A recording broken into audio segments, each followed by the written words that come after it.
镜头转来咱国内，最近咱国内网络顶悬在讨论博爱座是讨论甲热噗噗。卫福部即马是表示讲，袂废除博爱座，是希望讲有需求的人、有需求的乘客拢会当去坐。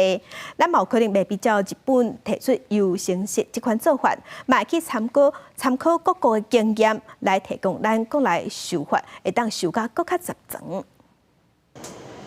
金纳这个医院后壁阁大标示，写讲请大声让位予需要的旅客。但是18下晡阁发生台北捷运往中正纪念堂的车厢内，一个少年查甫人因为腹肚疼伫博爱座伫休困，一个老先生上车了后讲家己有真济病，要求这个查甫人让位。双方随着开始冤家，无人要让。边仔的乘客是开喙来口抗，要制止老先生，结果阁加一个冤家的人。最近博爱座让位的争议一直传出来，各界讨论讲，敢要规气甲废掉？都可以做啊，就是想做就做啊。我觉得不用把它太狭隘，就是说只要老人才有孕妇才行。台北捷运公司讲，博爱座是受限中央法规，无法度单方面来取消。已经将你最近的案例发函予卫福部，希望会当检视目前法规形成的现象和争议，希望修法来符合社会期待。讲最重要，博爱座它是展现一个城市的温度，这样的一个善意、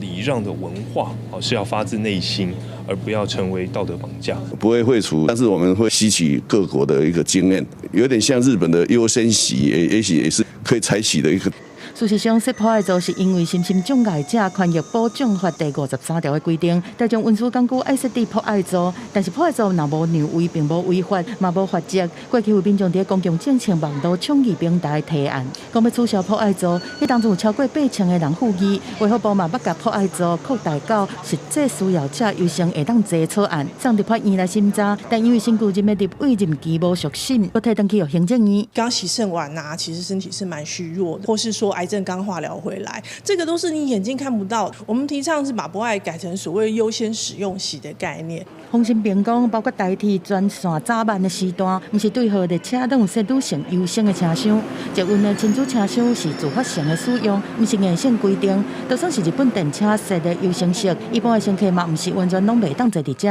爱安怎互博爱座伫大众运输发挥上大的效用，避免争议佫出来，可能是即马政府应该好好去思考的课题。记者综合报道。